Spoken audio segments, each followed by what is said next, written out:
got all the stuff from S&G Barrett in Holland. Came a day later because of the Easter Thursday was a holiday. Got it on Friday. So as I say, there's the old one. There's a new one, the direct. It's obviously a copy of the original. It's perfect. Get that in. Got my SU oil for the dampers. Also the caps came for the Kent alloys, and you have to buy this black, the black plastic with the Jaguar head on it, and then you have to stick them on yourself. They don't even put adhesive on them. You've got to stick it in yourself. But I put up one on the wheel and it looks really nice. I'm really happy with that. Fuel filter kit. So there's a new fuel filter and ring and a spring. New oil filter.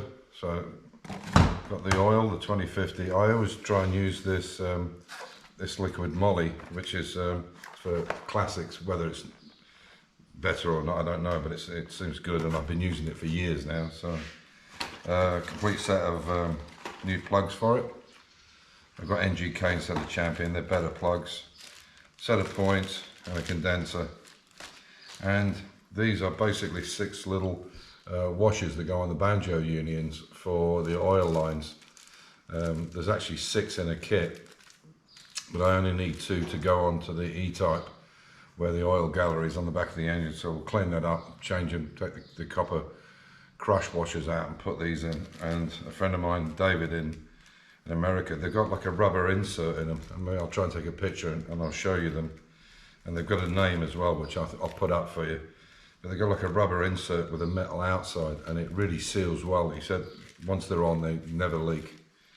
So what I'm going to do now is take the Mini out a little bit, bring the XJ6 down, and I'll start on the service. In fact, the first thing I'll do is I'll leave it up in the air and drop the oil out of it and change the oil filter, and then I'll crack on with the service. I've taken the oil filter out of this XJ6, and unfortunately it's the old-fashioned style. I should have looked. This style here is the spin-on filter, and you need either you have the old system, you need either an adapter like this system, aluminium, which fits on, but I can't put it on this system here. I've got it. This is not going to go to waste because I've already put the adapter onto the XK150, so that's not a problem. But the type of system that's on this one is the canister and then the paper filter. What we've done is put some petrol through this, some benzene, just to clean it up. But I have found the right number for it. So there's a part number on it, and when I checked on S&G Barrett, I can buy it. So I'll get that ordered Monday morning. Tomorrow morning, it's Sunday now. The other thing I need is a new sender unit. The sender unit is kind of intermittent. It's sometimes it's working, sometimes it's not, and it seems to go on and off. So what I'm going to do is, while this huge filter is in the way at the moment, there's like a spring in these to hold them in place, and obviously a new O-ring. While this is out, because they're sat sideways, while that's out, I can get to the sender. So I'll take the sender off and just check the part number on it, or make sure it's the correct one that I'm going to buy.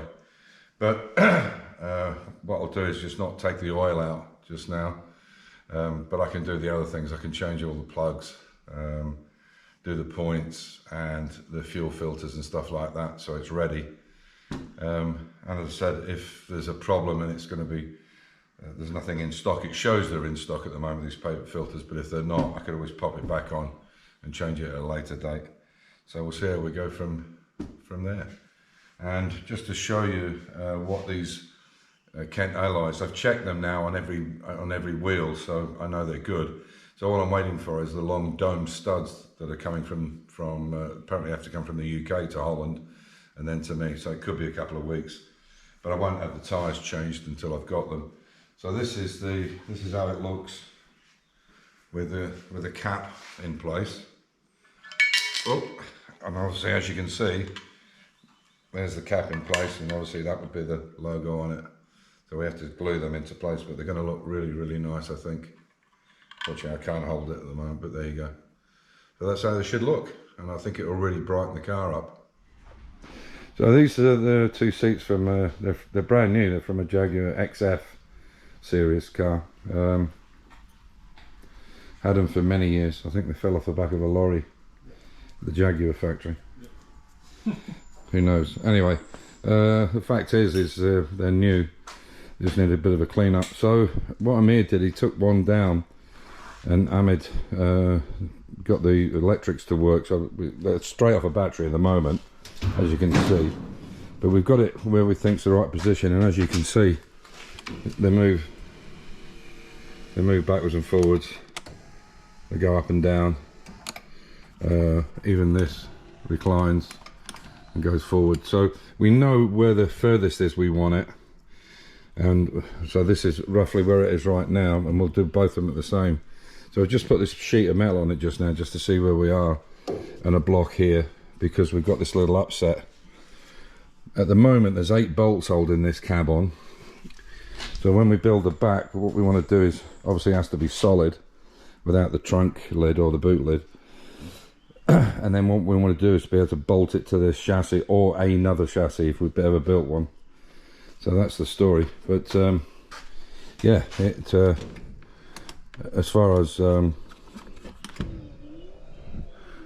sitting in it's concerned, it's there you go. It's as far forward as it goes.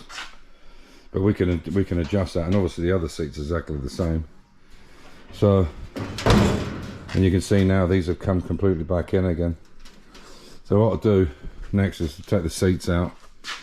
We'll cut the top of this off, because I'm either going to keep these A posts, and as I said, if we cut this off here, I can turn that up the other way, that side, and it'll be the same as this, and I can use this to go along, because we're only going to be coming to about here somewhere with the back of it. So there'll be a tonneau cover goes around the back, and yeah, we'll work on that. So, and there's the arch is just sat on there. It's not on there properly. But if I lift it up, hang on.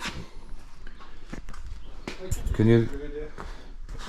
This arch was designed so it goes up on. We'll just put it up on the side just now, so you can see there. That's not in the right place. It normally sits down, but it would come along, and then the front wheel arch.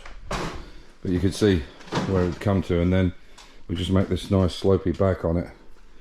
And something like the XK boot lid would work probably really well, but trying to get one would be another matter. But yeah, there's plenty of room in the middle. We can change that steering position. We can drop the column down a bit. There's enough room for the seats. We're good. I think that's going to work really, really well. Yeah.